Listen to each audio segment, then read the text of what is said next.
मत्तुभिरनुमेजं शुभ्रकाजं सखाजं सुखमजमनपाजं मुक्त्युपायं विमाजं नृहजमहममेजं ध्येजमम्नाजगेजं सदजमसदजेजं श्रीसहाजं भजेजम् अभ्रमं भङ्गरहितं अजडं विमलं सदा आनन्दतीर्थमतुलं भजे तापत्रयापहं भवति यदनुभावात् कोऽपि वाग्मी जडमतिरपि जन्तुर्जायते प्राज्ञमौलिः सकलवचनचेतो देवता भारती सा मम वचसि निधत्तां सन्निधिं मानसे च मिथ्यासिद्धान्तदुर्ध्वान्तविध्वंसनविचक्षणः जयतीर्थक्षेत्रनिर्भासतां नो हृदम्बरे अर्थिकल्पितकल्पोऽयं प्रत्यर्थिगजकेसरी व्यासतीर्थगुरुर्भूयादस्मदिष्टार्थसिद्धये पूज्याय राघवेन्द्राय सत्यधर्मरताय च भजतां कल्पवृक्षाय नमतां कामधेनवे तपस्वाध्याय शुश्रूषा कृष्णपूजारतं मुनिं विश्वेशमिष्टदं वन्दे परिम्राट् चक्रवर्तिनं श्रीगुरुभ्यो नमः हरिः ओम्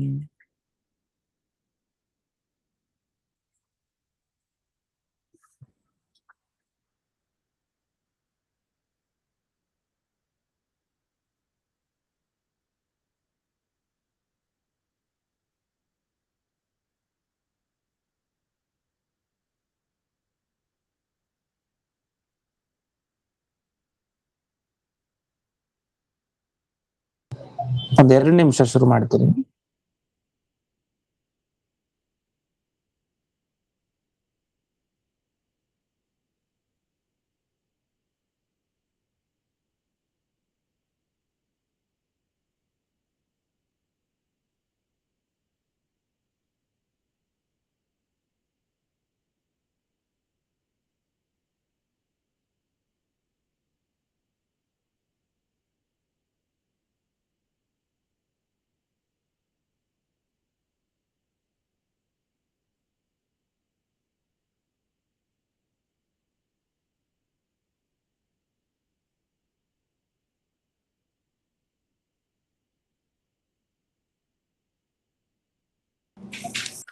ಈಗ 10ನೇ ಶ್ಲೋಕ.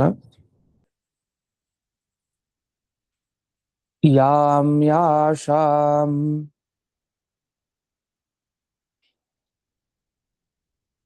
ಯಾನ್ ಪ್ರಭೋಕ್ತಾ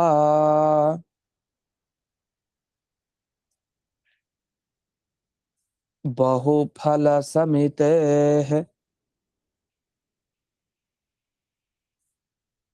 ಕ್ಷೀರಿಣೀಂ ಪ್ರೇಕ್ಷ್ಯ ಯಾಂತಿ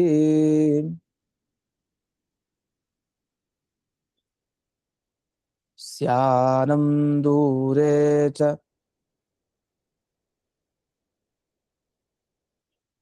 ದೈತ್ಯಂ ಸಪದಿ ವಿಜಿತವಾನ್ ಫಾಲ್ಗುಣಂ ತೀರ್ಥಮಾಪ್ತಃ.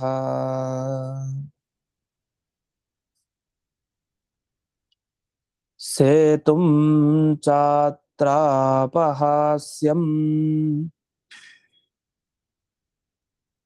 ಫಲಮಥ ಕೃತವಾನ್ ಸರ್ವಜಿತ್ ರಂಗನಾಥಂ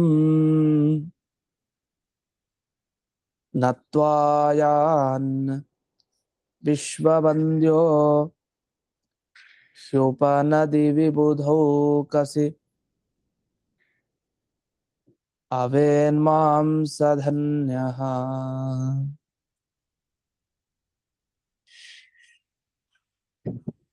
ಯಾಮ್ಯಾಶ, ಆಶಾ ಅಂದ್ರೆ ದಿಕ್ಕು ಅಂತ ಅರ್ಥ. ಈಗ ಆಚಾರ್ಯರು ತಾವು ಯಮದೇವರಿಗೆ ಸಂಬಂಧಪಟ್ಟ ದಿಕ್ಕು, ಅದನ್ನ ಯಾಮಿ ಆಶಾ, ಯಾಮ್ಯಾಶ ಅಂತ ಕರೀತಾರೆ. ಅಂದ್ರೆ ದಕ್ಷಿಣ ದಿಕ್ಕು ಅಂತ ಅರ್ಥ. ದಕ್ಷಿಣ ದಿಕ್ಕಿಗೆ ಪ್ರಯಾಣ ಮಾಡ್ತಾ ಇದ್ದಾರೆ. ದಕ್ಷಿಣ ದಿಕ್ಕಿಗೆ ಪ್ರಯಾಣ ಮಾಡ್ತಾ ಒಂದು ಕಡೆ ಬಹುಫಲ ಸಮಿತೆ, ಬಹು ಅಂದ್ರೆ ಅನೇಕ, ಬಹಳ ಹಣ್ಣುಗಳನ್ನ ಇಟ್ಟಿದ್ದಾರೆ, ಬಾಳೆಹಣ್ಣುಗಳನ್ನ. ಅದನ್ನ ಪ್ರಭೋಕ್ತ ಚೆನ್ನಾಗಿ ತಿಂದಿದ್ದಾರೆ ಆಚಾರ್ಯ. ಇದೇನಿದು ಬಾಳೆಹಣ್ಣು ತಿಂದಿದ್ದನ್ನು ಒಂದು ಮಹಿಮೆ ತರ ಹೇಳ್ತಾ ಇದಾರಲ್ಲ. ಬಹುಫಲ, ಒಂದಲ್ಲ ಎರಡಲ್ಲ ಅನೇಕ ಬಾಳೆಹಣ್ಣು ಉಂಟು. ಅದರ ಘಟನೆಯನ್ನ ಮುಂದೆ ರಾಯರ ಟಿಪ್ಪಣಿಯಲ್ಲಿ ನೋಡ್ಬೋದು. ಈಗ ಮೇಲ್ನೋಟದ ಅರ್ಥ ಬಹುಫಲ ಸಮಿತೇಹ ಪ್ರಭುಕ್ತ, ಬಹಳ ಬಾಳೆಹಣ್ಣನ್ನ ತಿಂದಿದ್ದಾರೆ. ಮುಂದೆ ಯಾಂತೀಂ ಕ್ಷೀರಿಣೀಂ ಪ್ರೇಕ್ಷ್ಯ, ಕ್ಷೀರಿಣಿ ಅಂದ್ರೆ ಕ್ಷೀರ ಅಂದ್ರೆ ಹಾಲು, ಕ್ಷೀರಿಣಿ ಅಂದ್ರೆ ತುಂಬಾ ಹಾಲಿರುವಂತಹದ್ದು, ಅಂದ್ರೆ ಪಯಸ್ವಿನಿ ನದಿ ಅಂತ ಅರ್ಥ. ಪಯಸ್ ಅನ್ನೋದಕ್ಕೆ ಕ್ಷೀರ ಅಂತ ಅರ್ಥ ಇದೆ. ಅದನ್ನ ನೆನಪಿಸ್ಲಿಕ್ಕೆ ಹಾಗೆ ಕ್ಷೀರಿಣಿ ಅಂತ ಹೇಳಿದ್ದಾರೆ. ಅಂತಹ ಪಯಸ್ವಿನಿ ನದಿ ಏನ್ ಹರಿತಾ ಇದೆ, ಆ ಹರಿಯುವಂತಹ ಪಯಸ್ವಿನಿ ನದಿ ನೋಡಿದ್ದಾರೆ. ಹತ್ರದಲ್ಲೇ ನಂತರ ಅನಂತಶಯನ ಕ್ಷೇತ್ರ, ಮುಂದೆ ಇದಾದ್ಮೇಲೆ ಅನಂತಶಯನ ಕ್ಷೇತ್ರದಲ್ಲಿ ದೈತ್ಯನನ್ನ, ಒಬ್ಬ ದೈತ್ಯ ಬರ್ತಾನೆ. ಆ ದೈತ್ಯನನ್ನ ಗೆಲ್ತಾರೆ ಆಚಾರ್ಯರು. ಅದನ್ನ ಸಪದಿ ಜಿತವಾನ್, ಕೂಡ್ಲೆ ಗೆದ್ದಿದ್ದಾರೆ ಅವನನ್ನ. ಅದು ಜಿತವಾನ್ ಅಂದ್ರೆ ವಿಜಿತವಾನ್ ಅಂತ ಹಾಕಿದ್ದಾರೆ. ಚೆನ್ನಾಗಿ ಗೆದ್ದಿದ್ದಾರೆ ಅಂತ ಅರ್ಥ. ಚೆನ್ನಾಗಿ ಗೆದ್ದಿರೋದು ಅಂದ್ರೆ ಯಾವ ತರ, ಅದನ್ನು ಮುಂದೆ ಟಿಪ್ಪಣಿಯಲ್ಲಿ ವರ್ಣಿಸ್ತಾರೆ. ಹೀಗೆ ದಕ್ಷಿಣ ದಿಕ್ಕಿಗೆ ಹೋಗಿದ್ದಾಯ್ತು, ಅಲ್ಲಿ ಬಾಳೆಹಣ್ಣು ತಿಂದಿದ್ದಾಯ್ತು, ಪಯಸ್ವಿ ನದಿ ನೋಡಿದ್ರು, ಒಬ್ಬ ದೈತ್ಯರನ್ನ ಗೆದ್ರು. ಮುಂದಕ್ಕೆ ಏನಾಯ್ತು, ಫಾಲ್ಗುನಂ ತೀರ್ಥಂ ಅಂದ್ರೆ ಕನ್ಯಾಕುಮಾರಿ ತೀರ್ಥ, ಆಮೇಲೆ ರಾಮ ಸೇತುವೆಯನ್ನ ಹೊಂದಿದ್ದಾರೆ. ಅದಾದ್ಮೇಲೆ ರಾಮ ಸೇತುವೆಯಲ್ಲಿ ಒಬ್ಬ ದುಷ್ಟ ಸಿಕ್ಕದ, ಆ ದುಷ್ಟನನ್ನು ಅಪಹಾಸಕ್ಕೆ ಗುರಿಯನ್ನಾಗಿ ಮಾಡಿದ್ರು. ಅಂಥ ಆಚಾರ್ಯರು ಎಲ್ಲರನ್ನೂ ಗೆಲ್ತಾ ಗೆಲ್ತಾ ಅಥ ರಂಗನಾಥಂ, ಅದಾದ್ಮೇಲೆ ಶ್ರೀರಂಗ ಕ್ಷೇತ್ರಕ್ಕೆ ಬಂದಿದ್ದಾರೆ. ಬಂದು ಅಲ್ಲಿ ರಂಗನಾಥ ಸ್ವಾಮಿಗೆ ನಮಸ್ಕಾರ ಮಾಡಿ, ವಿಶ್ವವಂದ್ಯ, ಇಡೀ ಜಗತ್ತಿನಿಂದ ನಮಸ್ಕೃತರಾದವರು ಯಾರು, ಮಧ್ವಾಚಾರ್ಯ. ಹೇಗ್ ವಿಶ್ವವಂದ್ಯ, ವಿಶ್ವ ಅಂದ್ರೆ ಎಲ್ಲ ದೇವತೆಗಳನ್ನು ತಗೊಳ್ಬೇಕು. ರುದ್ರಾದಿ ದೇವತೆಗಳು ಯಾರ್ಯಾರಿದಾರೋ ಅವ್ರನ್ನೆಲ್ಲ, ಅವರೆಲ್ಲ ವಾಯುದೇವರಿಗೆ ನಮಸ್ಕಾರ ಮಾಡ್ತಾರೆ ಅಂದ್ಮೇಲೆ ಆಚಾರ್ಯರು ವಿಶ್ವವಂದ್ಯರೇ. ಹೀಗೆ ಆಚಾರ್ಯರು ತಾವು ಪಯಸ್ವಿನಿ ನದಿ ಹತ್ರ ಬಂದು ಅಲ್ಲೊಂದು ದೇವಸ್ಥಾನದಲ್ಲಿದ್ದು ಭಕ್ತರಿಗೆ ಅನುಗ್ರಹ ಮಾಡ್ತಾ ಇದ್ದಾರೆ. ಇಂಥ ಮಧ್ವಾಚಾರ್ಯರು ಮಾಂ ಅವೇತ್, ನನ್ನನ್ನ ರಕ್ಷಣೆ ಮಾಡ್ಲಿ ಅಂತ. ಇಷ್ಟು ಇಲ್ಲಿ ಈ ಶ್ಲೋಕದ ಅರ್ಥ. ಇದು ವಿಬುಧೌಕಸಿ ಅಂತ ಬಂತು. ವಿಬುಧ ಅಂದ್ರೆ ಜ್ಞಾನಿಗಳು ಅಥವಾ ದೇವತೆಗಳು. ಇಲ್ಲಿ ದೇವತೆಗಳು ಅಂತ ತಗೊಳ್ಬೇಕು. ದೇವತೆಗಳಿಗೆ ಆಶ್ರಯವಾದ ಜಾಗ ಅಂದ್ರೆ ದೇವಸ್ಥಾನ ಅಂತ ಅರ್ಥ. ಅದಕ್ಕೆ ವಿಬುಧೌಕಸ್ ಅಂತ ಕರೀತಾರೆ ದೇವಸ್ಥಾನಕ್ಕೆ. ಅದರ ಸಪ್ತಮಿ ವಿಬುಧೌಕಸಿ, ದೇವಸ್ಥಾನದಲ್ಲಿ ಅಂತ ಅರ್ಥ. ಇನ್ನು ರಾಯರ ಟಿಪ್ಪಣಿಗೆ ಹೋಗೋಣ. ಇದಕ್ಕೆ ವಿವರಣೆ ಮಾಡ್ತಾ ಯಾಮ್ಯಾಮ್ ಆಶಾಂ ಅಂತ ಬಂತು ಮೊದಲಿಗೆ. ಅಂದ್ರೆ ದಕ್ಷಿಣ ದಿಕ್ಕಿಗೆ ಯಮದೇವರಿಗೆ ಸಂಬಂಧಪಟ್ಟ ದಿಕ್ಕಿಗೆ ಹೋದ್ರು. ಅದ್ ಹೇಗೆ, ಅದನ್ನ ಬಿಡಿಸಿದ್ದಾರೆ. ಯಮ ಸಂಬಂಧಿನೀಂ ದಿಶಂ ದಕ್ಷಿಣ ದಿಶಂ ಪ್ರತಿ ಇತ್ಯರ್ಥ. ಇದು ಆ ಮೂಲ ಶಬ್ದಕ್ಕೆ ಬಿಡಿಸೋ ಕ್ರಮ. ಯಾಮ್ಯಾಶ ಅಂತಿದೆ. ಯಾಮ್ಯಾಶ ಅಂದ್ರೇನು, ಯಮದೇವರಿಗೆ ಸಂಬಂಧಪಟ್ಟಿದ್ದು, ಅದನ್ನ ಯಾಮಿ ಅಂತ ಕರೀತಾರೆ. ಆಶಾಂ ಅಂತ, ಆಶಾಂ ಅಂದ್ರೆ ದಿಕ್ಕು ಅಂತ ಅರ್ಥ. ಅದನ್ನ ದಿಶಂ ಅಂತ ಬರೆದು. ಹಾಗಾದ್ರೆ ಯಮದೇವರಿಗೆ ಸಂಬಂಧಪಟ್ಟ ದಿಕ್ಕು ಯಾವುದು, ದಕ್ಷಿಣ ದಿಶಂ, ದಕ್ಷಿಣ ದಿಕ್ಕನ್ನು ಕುರಿತು ಅದನ್ನ ಯಾಮ್ಯಾಶಾಂ ಅಂತ ಹಾಕಿದ. ಇನ್ನು ಬಹುಫಲ ಸಮಿತಿ ಹೆಣ್ ಬಂತು. ಬಹಳ ಹಣ್ಣುಗಳನ್ನ ಸ್ವೀಕಾರ ಮಾಡಿದ್ರು. ಸಮಿತಿ ಅಂದ್ರೆ ಗುಂಪು, ಬಹಳ ಹಣ್ಣಿನ ಒಂದು ಗೊಂಚಲು ಸ್ವೀಕಾರ ಮಾಡಿದ್ರು. ಗೊಂಚಲು ಅಂದ್ರೆ ಯಾವುದು, ಅದಕ್ಕೆ ಅಲ್ಲಿ ಅನೇಕ ಕದಲಿ ಫಲಾನ, ಕದಲಿ ಫಲ ಅಂದ್ರೆ ಬಾಳೆಹಣ್ಣು ಅಂತ ಅರ್ಥ. ಅದೇನಾಯ್ತು, ಒಂದು ಘಟನೆ ಹೇಳ್ತಾರೆ. ಇವರು ವಿಷ್ಣುಮಂಗಲ ಕ್ಷೇತ್ರದಲ್ಲಿ ಇರ್ತಾರೆ ಆಚಾರ್ಯರು. ಆಗ ಈ ಭಿಕ್ಷೆ ಮಾಡಿಸೋರು ಇರ್ತಾರಲ್ಲ, ಯಜಮಾನರೆಲ್ಲ ಭಿಕ್ಷೆ ಮಾಡಿಸೋ ಕ್ರಮ ಇದೆ. ಯತಿಗಳನ್ನ ಕರೆದು ಅವ್ರಿಗೆ ಭಿಕ್ಷೆಯನ್ನ ಮಾಡಿಸೋದು ಮನೆಯಲ್ಲಿ. ಪಾದ ಪೂಜೆ ತರ ಭಿಕ್ಷೆನೂ ಇತ್ತು ಆ ಕಾಲದಲ್ಲೂ. ವಿಷ್ಣುಮಂಗಲ ಕ್ಷೇತ್ರದಲ್ಲಿ ಭಿಕ್ಷೆಗೆ ಅಂತ ಆಚಾರ್ಯರಿಗೆ ಅರ್ಪಣೆ ಮಾಡ್ತಾ ಇದ್ದಾರೆ. ಭಿಕ್ಷೆ ಎಲ್ಲ ಆಯ್ತು. ಆದ್ಮೇಲೆ ಪರೀಕ್ಷೆ ಮಾಡ್ಬೇಕು, ಇವ್ರ ಶಕ್ತಿ ಏನು ನೋಡೋಣ ಅಂತ ಅವನಿಗೆ ಅನ್ಸಿದೆ. ಆ ಭಿಕ್ಷೆಯನ್ನು ಮಾಡಿಸ್ದವನು ಯಾರಿದಾನೋ ಅವನೇ ಬಂದು ಎಲ್ಲ ಊಟ ಆದ್ಮೇಲೆ, ಇದು ಭಿಕ್ಷೆ ಆದ್ಮೇಲೆ ದ್ವಿಶತಾಧಿಕಾರಿ ಕದಲಿ ಫಲಾನಿ, ಎಷ್ಟು ಕೊಟ್ಟಿದ್ದು ಬಾಳೆಹಣ್ಣು ಅಂದ್ರೆ ಗೊಂಚಲು ಎಷ್ಟು ಜಾಸ್ತಿ ಇತ್ತು, ದ್ವಿಶತ ಅಧಿಕ 200ಕ್ಕಿಂತ ಹೆಚ್ಚು ಅಂತ. ಊಟ ಮೊದಲು 200ಕ್ಕಿಂತ ಹೆಚ್ಚು ಬಾಳೆಹಣ್ಣು ಹಾಗೆ ತಿನ್ನೋದೇ ಕಷ್ಟ. ಅದರಲ್ಲಿ ಊಟ ಎಲ್ಲ ಆಗಿದೆ, ಭಿಕ್ಷೆ ಎಲ್ಲ ಪೂರ್ತಿ ಆಗಿದೆ. ಅದಾದ ಮೇಲೆ ಇಷ್ಟು ಬಾಳೆಹಣ್ಣನ್ನ ಕೊಟ್ಟಿದ್ದಾರೆ. ಇಷ್ಟನ್ನ ಕೊಟ್ಟರು, ಆರಾಮಾಗಿ ಆಚಾರ್ಯರು ಸ್ವೀಕಾರ ಮಾಡಿದ್ರು. ಯಾಕೆ? ಅದಕ್ಕೆ ಕಾರಣ ಮಧ್ಯ ವಿಜಯದಲ್ಲಿದೆ. ಅದಕ್ಕೆ ಕಾರಣ ಇಲ್ಲಿ ಕೊಡ್ಲಿಲ್ಲ. ಅಂಗುಷ್ಠ ಮಾತ್ರಂ ಜಠರೆ ಪ್ರತಿಷ್ಠಿತಂ ಜಾಜ್ವಲ್ಯಮಾನಂ ಮಮ ಜಾತ ವೇದಸಂ ಅಂತ. ಎಲ್ಲರ ಉದರದೊಳಗಡೆ ಉದರಾಗ್ನಿ ಇದೆ. ಎಷ್ಟು ದೊಡ್ಡದೈತೆ? ತುಂಬಾ ಚಿಕ್ಕದು ನಮ್ಮಲ್ಲೆಲ್ಲ, ಮನುಷ್ಯರಲ್ಲೆಲ್ಲ. ಆದ್ರೆ ಆಚಾರ್ಯರ ಉದರಾಗ್ನಿ, ಜಠರಾಗ್ನಿ ಏನಿದೆ, ಅದು ಅಂಗುಷ್ಠ ಮಾತ್ರ, ಹೆಬ್ಬೆರಳಿನ ಗಾತ್ರದಷ್ಟು. ಅಷ್ಟು ಅಂದ್ಮೇಲೆ ಅದರ ಜೀರ್ಣ ಮಾಡ್ಕೊಳ್ಳೋದ್ರಲ್ಲಿ ಏನ್ ದೊಡ್ಡ ವಿಷಯ ಇಲ್ಲ. ಇಷ್ಟೊಂದು ಜೀರ್ಣ ಮಾಡ್ಕೊಳ್ಳೋದ್ರಲ್ಲಿ ಅಂತ. ಇಡೀ ಜಗತ್ತನ್ನೇ ಜೀರ್ಣ ಮಾಡ್ಕೊಳ್ಳುವಂತ ಶಕ್ತಿ ಇದೆಯಂತೆ ಅದಕ್ಕೆ, ಆ ಜಠರಾಗ್ನಿಗೆ, ಆಚಾರ್ಯರ ಒಳಗಡೆ ಇರೋದಕ್ಕೆ. ಅಂಥ ಶಕ್ತಿ ಇರುವಂತಹ ಜಠರಾಗ್ನಿಗೆ ಹೋಗಿ 200ಕ್ಕಿಂತ ಹೆಚ್ಚು ಬಾಳೆಹಣ್ಣು ಹಾಕಿದ್ರೆ ಇದು ಯಾವ ಲೆಕ್ಕ?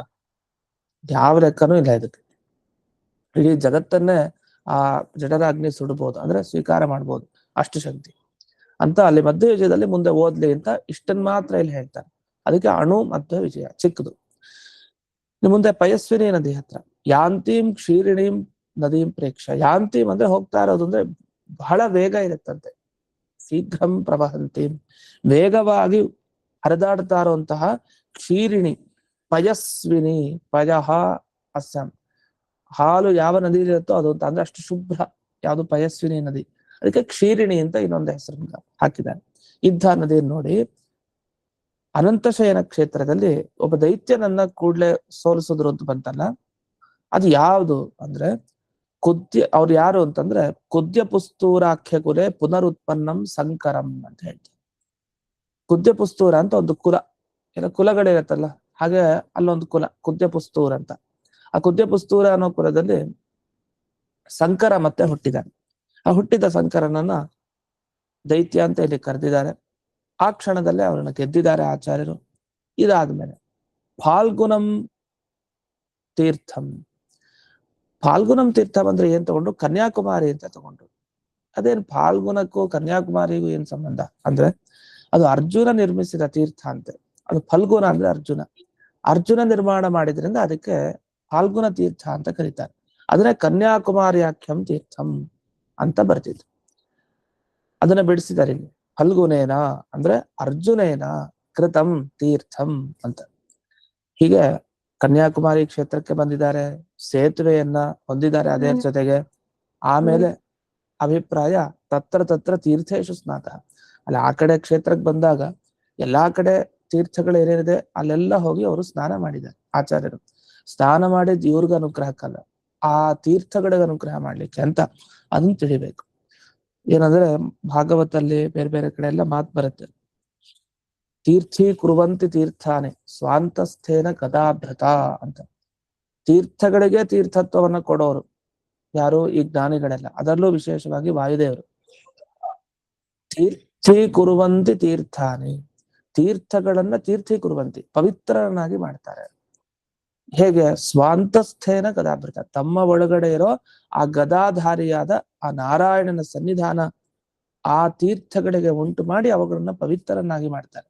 ಅಂದ್ರೆ ಇವ್ರು ನೀರನ್ನು ಮುಳುಗ್ದಾಗ ಬರೀ ಸನ್ಯಾಸಿಗಳ ಒಂದು ಸಂಪರ್ಕ ಅಷ್ಟೇ ಆಗಲ್ಲ ಆ ನೀರಿಗೆ, ಹೊರತು ಸನ್ಯಾಸಿಗಳ ಒಳಗಡೆ ಇರುವಂತಹ ಆ ಗದಾಧಾರಿಯಾದ ನಾರಾಯಣ ಅವನು ಕೂಡ ನೀರನ್ನ ಮುಟ್ಟದ ಅಂತ ಅರ್ಥ. ನೀರಿಗೂ ಅವನಿಗೂ ದೇವರ ಸಂಪರ್ಕ ಆಯ್ತು ಅಂದ್ರೆ ಆ ತೀರ್ಥ ಪವಿತ್ರ ಆಗದೆ ಇರುತ್ತೆ, ಖಂಡಿತ ಪವಿತ್ರ ಆಗೇ ಆಗತ್ತೆ ಅಂತ. ಅಂದ್ರೆ ಯಾಕೆಂದ್ರೆ ಯತಿಗಳಲ್ಲಿ ವಿಶೇಷವಾಗಿ ದೇವರ ಸನ್ನಿಧಾನ ಹೆಚ್ಚಿರುತ್ತೆ ಅಂತ. ಆ ದೃಷ್ಟಿಯಿಂದ ಯಾರೇ ಸನ್ಯಾಸಿಗಳು ತೀರ್ಥಕ್ಕೆ ಹೋದಾಗ ತಮ್ಮಲ್ಲಿರೋ ಆ ಭಗವಂತನಿಂದ ಆ ತೀರ್ಥವನ್ನ ಪವಿತ್ರ ಮಾಡ್ತಾರೆ. ಅದಕ್ಕೆ ಆ ತೀರ್ಥಗಳೇ ಕಾಯ್ತಾ ಇರುತ್ತೆ ಅಂತ.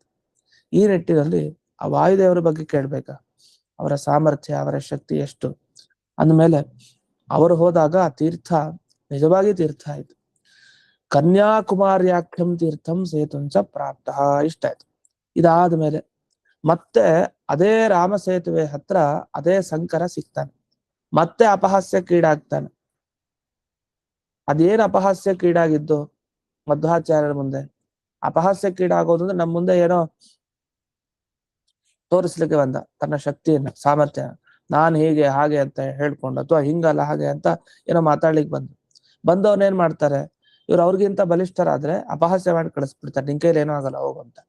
ಆ ತರ ಇಲ್ಲಿ ಆಯ್ತು ಒಂದು ಘಟನೆ. ಅದೇನ್ ಘಟನೆ ಆಯ್ತಂದ್ರೆ, ಮಧ್ವಾಚಾರ್ಯ ಹತ್ರ ಬಂದು ಅವನ್ ಕೋಪದಿಂದ ಅವ್ನ್ ಮಾತಾಡ್ತಾನೆ.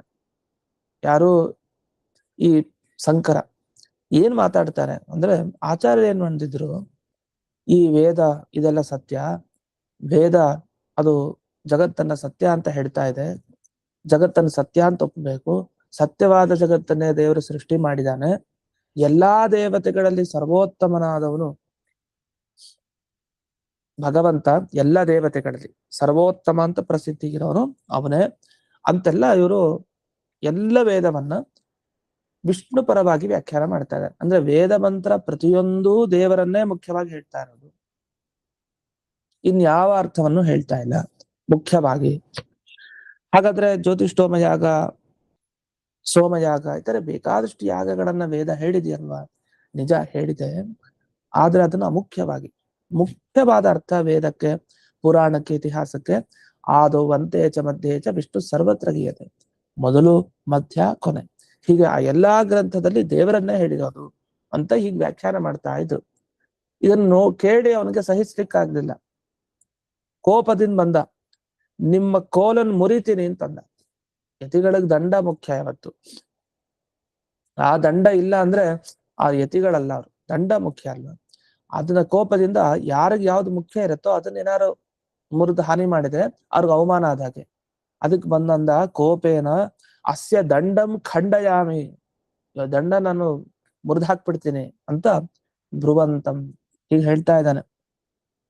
ಅವಾಗ ಏನ್ ಹೇಳಿದ್ರು, ಹೌದಾ ತಗೋ ಕೋಲ್ನ ಮುರಿ ಅಂತ ಕೊಟ್ಟು, ದಂಡಂ ಖಂಡಯ, ಕೋಲ್ ಮುರಿತೀನಿ ಅಂತ ಹೇಳ್ತಾ ಇಲ್ಲ, ಮುರಿಂತ ಅಲ್ಲ, ಅವನೆಲ್ಲ ಮುರಿಲಿಕ್ಕೆ ಆಗ್ಲೇ ಇಲ್ಲ ಅವನ ಕೈಲಿ, ಖಂಡನೆ ಅಸಮರ್ಥಂ. ಅಂದ್ರೆ ಒಂದ್ ಕೋಲನ್ನೇ ಬರ್ಲಿಕ್ಕೆ ಬರ್ದೇ ಇರೋ ಇವನು ಆಚಾರ್ಯ ಜೊತೆ ವಾದಕ್ ಬರ್ಲಿಕ್ಕಾತ, ಅದಕ್ಕೆ ವಾದಕ್ ಬರ್ದೇ ಇರೋರೆಲ್ಲ ಹೀಗೆ ಸುಮ್ನೆ ನೆಪ ಹಾಕೊಂಡು ಇನ್ನೇನೋ ಮುರಿತೀನಿ, ಹಾಗ್ ಮಾಡ್ತೀನಿ, ಹೀಗ್ ಮಾಡ್ತೀನಿ ಅಂತ ಪೌರುಷ ತೋರಿಸ್ತಾರೆ. ಆದ್ರೆ ಪೌರುಷ ಅಲ್ಲ ಅದು, ಅದು ಅಪೌರುಷ, ಅದು ಹೇಳಿತನ. ಅಂದ್ರೆ ಈ ರೀತಿ ಸರ್ವ ಜನ ಅಪಹಾಸ್ಯಂ ವಿಧಾಯ ಜಿತವಾನ್, ಎಲ್ಲ ಜನರ ಮುಂದೆ ಅಪಹಾಸ್ಯಕ್ಕೆ ಈಡಾದವನು ಆ ರೀತಿ ಮಾಡಿ ಅವರನ್ನ ಗೆದ್ದಿದ್ದಾರೆ ಆಚಾರ್ಯರು ಅಂತ. ಇದಾಯ್ತು.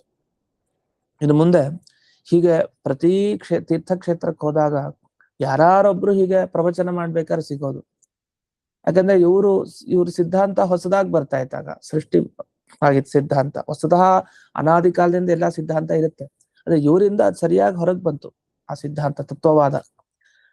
ಆ ಬಂದಾಗ ಯಾರು ಸಹಿಸ್ಲಿಕ್ಕಾಗಲ್ಲ, ಯಾಕಂದ್ರೆ ಆ ಕಾಲದಲ್ಲಿ ಸಿದ್ಧಾಂತ ಬೇರೆ ಪ್ರಚಾರದಲ್ಲಿತ್ತು. ಹಾಗಾಗಿ ಆ ಸಿದ್ಧಾಂತವನ್ನ ಅನುಸರಿಸೋರು ಸಹಜವಾಗಿ ಪ್ರಶ್ನೆ ಮಾಡೇ ಮಾಡ್ತಾರೆ. ಆದ್ರೆ ಪ್ರಶ್ನೆ ಮಾಡ್ಬೇಕಾದ್ರೆ ವಾದಕ್ಕೆ ಕೂತು ಸರಿಯಾಗಿ ಒಂದು ಸಾತ್ವಿಕ ರೀತಿಯಿಂದ ಮಾಡ್ಬೇಕಾಯ್ತು. ಆದ್ರೆ ಹೀಗ್ ಬಂದು ನಿಮ್ ಕೋಲನ್ ಮುರಿತೀನಿ, ಹಾಗೆ ಹೀಗೆ ಈ ತರ ಎಲ್ಲ ಮಾತಾಡ್ಕೊಂಡು ಕೊನೆಗೆ ಅಪಹಾಸ್ಯಕ್ಕೀಡಾದ್ರು. ಯಾರಿಗೆ ಯಾವ ತರ ಉತ್ತರ ಕೊಡ್ಬೇಕೋ ಹಾಗೆ ಉತ್ತರ ಕೊಟ್ಟಿದ್ದಾರೆ ಆಚಾರ್ಯರು. ಶರಣಾಗತರಾಗಿ ಬಂದು ಒಳ್ಳೆಯ ರೀತಿ ಇದ್ರೆ ಅವ್ರಿಗೆ ಸಾತ್ವಿಕವಾಗೇ ಮಾಡಿದ್ದಾರೆ. ಯಾರ್ಯಾರು ಹೀಗೆಲ್ಲ ತಲಹರಟೆ ಮಾಡಿದ್ರೆ ಆ ರೀತಿನೇ ಅವ್ರಿಗೆ ಸರಿಯಾಗಿ ಹಾಗೆ ಉತ್ತರ ಕೊಟ್ಟಿದ್ದಾರೆ. ಈಗ ಸರ್ವಜಿತ್ ಪುನಃ ಅನ್ಯಾನ್ ಬಹುಂಜಯಿತ್, ಇನ್ನೂ ಬೇಕಾದಷ್ಟು ಜನ ಇದ್ದಾರೆ ಅಂತ ಎಲ್ಲರನ್ನ ಗೆದ್ದಿದ್ದಾರೆ ಇವರು ಅಂತ. ಇದಾದ್ಮೇಲೆ ಚಾತುರ್ಮಾಸ್ಯ ಸಂಕಲ್ಪ ಮಾಡ್ತಾರೆ. ರಾಮ ಸೇತುವೆ ಅಥ ಸೇತೌ ಚಾತುರ್ಮಾಸ್ಯ ಸಂಕಲ್ಪ ಅನಂತರಂ, ಚಾತುರ್ಮಾಸ್ಯ ಸಂಕಲ್ಪ ಮಾಡಿ ರಂಗನಾಥನಿಗೆ ನಮಸ್ಕಾರ ಮಾಡಿದ್ದಾರೆ. ರಂಗನಾಥ ಅಂದ್ರೆ ಶ್ರೀರಂಗ ಕ್ಷೇತ್ರಾಧಿಪತಿ, ಶ್ರೀರಂಗ ಕ್ಷೇತ್ರಕ್ಕೆ ಸ್ವಾಮಿಯಾದ ಆ ರಂಗನಾಥನನ್ನ ನಮಸ್ಕಾರ ಮಾಡಿ ವಿಶ್ವವಂದ್ಯರಾದ ಇವರು ಉತ್ತರ ದಿಕ್ಕಿಗೆ ಪ್ರಯಾಣ ಮಾಡಿದ್ರು. ದಕ್ಷಿಣ ದಿಕ್ಕಿಗೆ ಬಂದು ಎಲ್ಲ ಆಯ್ತು, ಅನೇಕರನ್ನ ಗೆದ್ರು, ಅನೇಕ ಚಾತುರ್ಮಾಸ ಸಂಕಲ್ಪನೂ ಆಯ್ತು, ಇದೆಲ್ಲ ಆಯ್ತು. ಇದಾದ್ಮೇಲೆ ಉತ್ತರ ದಿಕ್ಕಿಗೆ ಹೊರಡ್ಲಿಕ್ಕೆ ಆಚಾರ್ಯ ಶುರು ಮಾಡಿದ್ದಾರೆ. ಪಯಸ್ವಿನಿ ನದಿ ಹತ್ತಿರ, ಆ ಪಯಸ್ವಿನಿ ನದಿ ಹತ್ತಿರ ಅನ್ನೋದಕ್ಕೆ ಒಂದು ಶಬ್ದ ಬಳಸಿದ್ದಾರೆ, ಉಪನದಿ ಅಂತ ಬಳಸಿದ್ದಾರೆ. ವಸ್ತುತಃ ನದಿ ಅನ್ನೋ ಶಬ್ದ ಸ್ತ್ರೀಲಿಂಗ, ದೀರ್ಘವಾಗಿರುತ್ತದೆ ನದಿ ಅಂತ, ಅಥವಾ ಉಪನದ್ಯಾಮ್ ಅಂತ ಏನಾದ್ರು ಹೀಗೆ ಬಳಸ್ಬೇಕಾಯ್ತು. ಅಂದ್ರೆ ಉಪನದಿ ಅಂತ ಹೇಗ್ ಬಳಸಿದ್ದಾರೆ ಅಂದ್ರೆ ಇದು ಅವ್ಯಯಭಾವ ಸಮಾಸ ಅಂತ ಹೇಳ್ತಾರೆ. ಇದೊಂದು ಅವ್ಯಯ ಇದು. ಉಪನದಿ ಅನ್ನೋದಕ್ಕೆ ಉಪನದ್ಯಾಮ್ ಅಂತ ಅರ್ಥ, ಅಂದ್ರೆ ನದಿಯ ಹತ್ತಿರದಲ್ಲಿ ಅಂತ ಅರ್ಥ. ಇದು ಅಪೂರ್ವ ಪ್ರಯೋಗ. ಅವ್ಯಯಭಾವ ಸಮಾಸದಲ್ಲಿ ಅನೇಕ ಇದೆ. ಅವ್ಯಯಭಾವ ಅಂದ್ರೆ ಅವ್ಯಯ ಆಗುವಂತಹ ಸಮಾಸ ಏನಿದೆಯಲ್ಲ, ಆ ಪದಗಳು ಅವ್ಯಯ ಆಗ್ಬಿಡತ್ತೆ ಕೊನೆಗೆ. ಅಂತ ಪದಗಳನ್ನ ಹೆಚ್ಚೆಚ್ಚು ಶ್ಲೋಕಗಳಲ್ಲಿ ಬಳಸಿ ಮಾಡೋದು ಅಂತ ಇಲ್ಲ, ಅದೊಂದು ಅಪೂರ್ವವಾದ ಪ್ರಯೋಗವನ್ನ ಇಲ್ಲಿ ಮಾಡಿದ್ದಾರೆ. ಇದಾಗಿ ವಿಬುಧೌಕಸಿ ವಿಬುಧಸ್ಯ, ವಿಬುಧ ಅಂದ್ರೆ ದೇವರು ಅಂತ ಅರ್ಥ ಮಾಡಿದ್ದಾರೆ. ಒಂದು ದೇವತೆಗಳು ಅಂತ ಅರ್ಥ ಇದೆ, ಜ್ಞಾನಿಗಳು ಅಂತ ಅರ್ಥ ಇದೆ, ದೇವ ಅಂತ ಅರ್ಥ ಮಾಡಿದ್ದಾರೆ. ಆ ದೇವರ ಓಕಸ್, ಓಕಸ್ ಅಂದ್ರೆ ಆಧಾರ, ಆಶ್ರಯ, ಜಾಗ, ಅದು ಆಲಯ, ಅದು ದೇವಸ್ಥಾನ. ಅಂದ್ರೆ ಪಯಸ್ವಿನಿ ನದಿ ಹತ್ರ ಇರುವಂತಹ ಒಂದು ದೇವಾಲಯದಲ್ಲಿ ಆಚಾರ್ಯರು ಇದ್ರು ವಾಸ ಮಾಡಿಕೊಂಡು ಅಂತ. ಹೀಗೆ ಆಚಾರ್ಯರ ಆ ಸನ್ಯಾಸಾಶ್ರಮ ಸ್ವೀಕಾರ ನಂತರ ಏನೇನು ದಿಗ್ವಿಜಯ ಯಾತ್ರೆ ನಡೀತು. ಎಲ್ಲಾ ದಿಕ್ಕುಗಳಿಗೆ ಹೋಗೋದು, ಅಲ್ಲಿ ತೀರ್ಥಗಳಿಗೆ ಹೋಗೋದು, ಸ್ನಾನ ಮಾಡೋದು, ಪ್ರದೇಶ ಮಾಡೋದು, ಆ ಪ್ರತಿವಾದಿಗಳನ್ನ ಗೆಲ್ಲೋದು, ಸಿದ್ಧಾಂತ ಪ್ರತಿಷ್ಠಾಪನೆಯನ್ನು ಮಾಡೋದು, ಈ ತರ ಎಲ್ಲ ದಿಗ್ವಿಜಯ ಯಾತ್ರೆ ಅನ್ನೋದನ್ನ ಏನ್ ಕೇಳ್ತೀವಿ, ಆಚಾರ್ಯರ ಮೂಲದಿಂದಲೇ ಅದು ಹೊರಟಿರೋದು. ಆ ತರ ಶಬ್ದರೆಲ್ಲ ಅದರ ಎಲ್ಲೇ ತೀರ್ಥಕ್ಷೇತ್ರಕ್ಕೆ ಹೋದು ಈ ಜ್ಞಾನಿಗಳೆಲ್ಲ ತಾವು ತಮ್ಮ ಸಿದ್ಧಾಂತವನ್ನ ಪ್ರತಿಷ್ಠೆ ಮಾಡಿ ಆ ವಿಷ್ಣು ಸರ್ವೋತ್ತಮತ್ವಾದಿಗಳನ್ನ ಪ್ರಚಾರ ಮಾಡ್ತಾ ಹೋಗ್ತಾ ಇರ್ತಾರೆ ಅಂತ ಇಲ್ಲಿವರೆಗೆ ಬಂತು. ಇನ್ನು ಇಲ್ಲಿ ವಿಗ್ರಹ ವಾಕ್ಯಗಳಲ್ಲಿ ಯಾಮ್ಯಾಮ್ ದಿಶಂ ಅಂತೆಲ್ಲ ಇದೆಯಲ್ಲ, ಅಲ್ಲಿ ಯಾಮ್ಯಾಶಾಮ್ ಅಂತ ಬಂತಲ್ಲ ಒಂದು ಶಬ್ದ, ಯಮಸ್ಯ ಇಯಂ ಅಂತ ಬರೀತಾರೆ, ಯಮಸ್ಯ ಇಯಂ ಅಂತ, ಅದಕ್ಕೆ ಬಿಡಿಸೋದು ವಿಗ್ರಹ ವಾಕ್ಯ. ಯಮಸ್ಯ ಇಯಂ ಅಂದ್ರೆ ಯಾಮ್ಯ ಅಂತ ಆಗತ್ತೆ, ಅದು ಯಾಮ್ಯ ಆಶಾ ಯಾಮ್ಯಾಶ ಅಂತ. ಅಂದ್ರೆ ಯಾಮಿ ಆಶಾ ಅಂತ ಒಂದು ನಾ ಬಿಡಿಸಿ ಹೇಳ್ದೆ. ಇವ್ರೇನ್ ಬಿಡಿಸ್ತಾ ಇದಾರೆ, ಯಾಮ್ಯ ಅಂತಾನೆ ಆಗತ್ತೆ ಶಬ್ದ ಅಂತ, ಯಾಮ್ಯಾ ಅಂತ ಶಬ್ದ ಅಂತ, ಯಮದೇವರಿಗೆ ಸಂಬಂಧಪಟ್ಟಿದ್ದು ಯಾಮಿ ಅಲ್ಲ, ಅದು ಯಾಮ್ಯ ಅಂತ ಬಿಡಿಸ್ತಾ ಇದ್ದಾರೆ. ಇದು ಯಾಕೆ ಇದು ವಿಗ್ರಹ ವಾಕ್ಯದಲ್ಲಿ ಅಲ್ಲಿ ಯಮಾಚ್ಚ ಅಂತ ಒಂದು ವಾಕ್ಯ ಇದೆ, ಅದು ವಾರ್ತಿಕ ತರ. ಯಮಾಚ್ಚ ಅಂದ್ರೆ ಯಮ ಅನ್ನೋ ಶಬ್ದದ ಮೇಲೆ ಒಂದು ಪ್ರತ್ಯಯ ಹೇಳ್ತಾರೆ, ಇದು ವ್ಯಾಕರಣದ ವಿಚಾರ. ಯಾಮ್ಯ ಅಂತ ರೂಪ ಆಗುತ್ತೆ, ಣ್ಯ ಅಂತ ಪ್ರತ್ಯಯ ಹೇಳ್ತಾರೆ, ಯಾಮ್ಯ ಅನ್ನೋದು. ಅದರ ಪ್ರಕ್ರಿಯೆಯಿಂದ ವ್ಯಾಕರಣ ವಿಶೇಷವಾಗಿ ಅಧ್ಯಯನ ಮಾಡೋರು ನೋಡ್ಕೊಬೇಕು. ಇನ್ನು ಅನೇಕ ಫಲಗಳು ಅಂದಾಗ ಬಹುನಿಚ ತಾನಿ ಫಲಾನಿಚ. ಆಮೇಲೆ ಕ್ಷೀರಿಣಿ ಅನ್ನೋದಕ್ಕೆ ಕ್ಷೀರಂ ಅಂದ್ರೆ ನಾನು ಆಗಲೇ ಹೇಳ್ದೆ, ಅದು ಹಾಲಿನ ತರ ಶುಭ್ರವಾಗಿದೆ ಅಂತ, ಅದೊಂದು ಅರ್ಥ. ಇನ್ನೊಂದು ಅರ್ಥ ಪಯಸ್ ಅನ್ನೋದಕ್ಕೆ ನೀರು ಅಂತಾನೆ ಅರ್ಥ ಇದೆ, ಎರಡು ಅರ್ಥ ಅದಕ್ಕೆ. ಪಯೋಮುಚ್ ಅಂತ ಕರೀತಾರೆ ಮೋಡಕ್ಕೆ, ಮೋಡದಿಂದ ಹಾಲು ಬರುತ್ತಾ. ಮತ್ತೆ ಪಯೋಮುಚ್ ಅಂತ ಯಾಕೆ ಕರೀತಾರೆ ಮೋಡಕ್ಕೆ, ಪಯೋಮುಕ್ ಪಯೋಮುಚೌ ಪಯೋಮುಚ ಅಂತ ಶಬ್ದ. ಅಂದ್ರೆ ನೀರನ್ನ ಹಾಕತ್ತೆ ಕೆಳಗಡೆ ಭೂಮಿ ಮೇಲೆ, ಅದಕ್ಕೆ ಪಯೋಮುಕ್ ಅಂದ್ರೆ ಪಯಸ್ಸು ಅಂದ್ರೆ ನೀರು ಅಂತಾನೂ ಅರ್ಥ ಇದೆ. ಹಾಗೆ ಕ್ಷೀರ ಅನ್ನೋ ಶಬ್ದಕ್ಕೂ ನೀರು ಅಂತ ಅರ್ಥ ಇದೆ ಅಂತ ವಿಶೇಷ. ಕ್ಷೀರ ಅಂದ್ರೆ ಹಾಲು ಅಂತಾನೆ ಪ್ರಸಿದ್ಧಿ.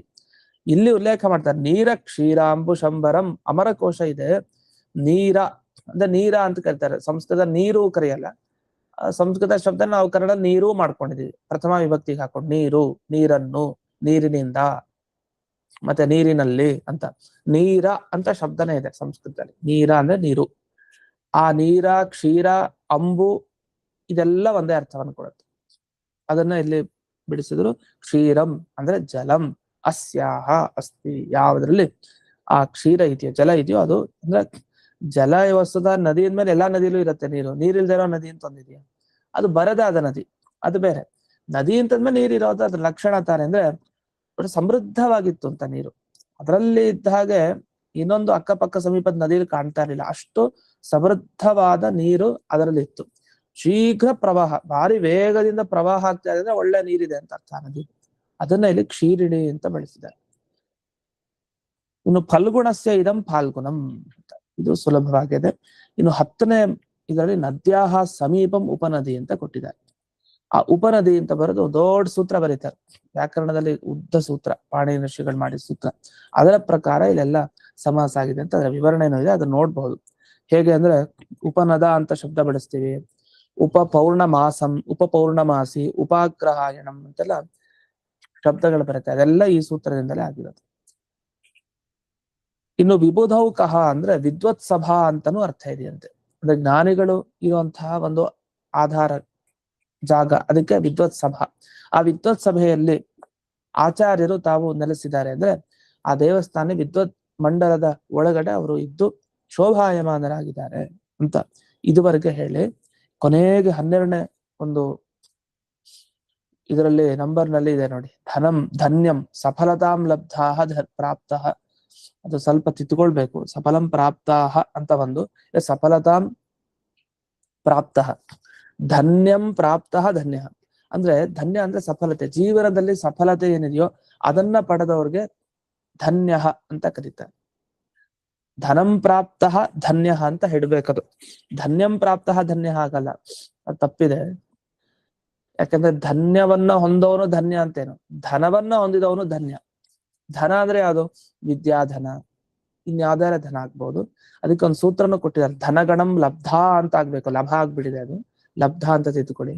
ಧನಗಣಂ ಲಬ್ಧ ಅಂದ್ರೆ ಧನವನ್ನ ಯಾರು ಪಡೆದಿದ್ದಾರೆ ಅವರು ಧನ್ಯರು ಅಂತ ಅನಿಸ್ಕೊಳ್ತಾರೆ ಅಂತ. ಈಗ ಒಂದೊಂದು ಶಬ್ದಕ್ಕೂ ವಿವರಣೆ ಮಾಡ್ಬೇಕು, ಅಷ್ಟು ಇದೆ. ಈ ರೀತಿಯಲ್ಲಿ ಆಚಾರ್ಯರ ಒಂದು ದಿಗ್ವಿಜಯ ಯಾತ್ರೆಯನ್ನ ವರ್ಣನೆ ಮಾಡುವಂತಹ ಶ್ಲೋಕ. ಈ ಶ್ಲೋಕವನ್ನ ಪಾರಾಯಣ ಮಾಡ್ತಾ ಏನ್ ಪ್ರಾರ್ಥನೆ ಮಾಡಿದ್ದಾರೆ, ರಚನೆ ಮಾಡ್ತಾ ಅವರು ನಾವೇನ್ ಬೇಡ್ಬೇಕು ಅಂದ್ರೆ, ಅವೇತ್ ಮಾಂ ಸಧನ್ಯ. ಇಷ್ಟೆಲ್ಲ ತೀರ್ಥಕ್ಷೇತ್ರ ಪರ್ಯಟನೆ ಮಾಡಿ ಎಲ್ಲ ದೈತ್ಯರನ್ನ ಗೆದ್ದು ತಮ್ಮ ಮಹಿಮೆಗಳನ್ನ ತೋರಿಸ್ತಾ ಇರುವಂತಹ ಈ ವಾಯುದೇವರ ಅಂಶರಾದ ವಿಶ್ವವಂದ್ಯರಾದ ಇವರು ನಮಗೆ ಆ ತೀರ್ಥಕ್ಷೇತ್ರಗಳ ಫಲವನ್ನ ಕೊಡ್ಲಿ. ನಾವು ತೀರ್ಥಕ್ಷೇತ್ರಕ್ಕೆ ಹೋಗ್ತೀವಿ, ಅದರ ಫಲ ನಮಗ್ ಸಿಗಬೇಕು ಅಂದ್ರೆ ವಾಯುದೇವರ ಸ್ಮರಣೆ.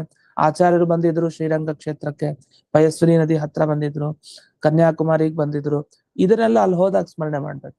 ಹಾಗೆ ಮಾಡಿದಾಗ ಅದರ ಫಲ ನಮಗ್ ಸಿಗತ್ತೆ ಅನ್ನೋದು ಈ ಶ್ಲೋಕದ ಪಾರಾಯಣದ ಫಲ ಅಂತ ತಿಳಿಸ್ತಾ ಇಂದಿನ ಈ ಪಾಠವನ್ನ ಅಸ್ಮದ್ ಗುರುವಂತರ್ಗತ ವ್ಯಾಸತೀರ್ಥ ಗುರುವಂತರ್ಗತ ಭಾರತೀಯ ರಮಣ ಮುಖ್ಯ ಪ್ರಾಣಾಂತರ್ಗತ ಶ್ರೀಮನ್ಮೂಲ ಗೋಪಾಲಕೃಷ್ಣನಿಗೆ ಅರ್ಪಣೆಯನ್ನು ಮಾಡ್ತೇನೆ. ಶ್ರೀಕೃಷ್ಣಾರ್ಪಣ.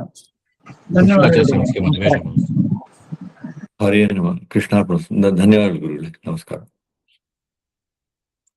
ಕೃಷ್ಣಾರ್ಪಣ. ನಮಸ್ಕಾರ ಸರ್.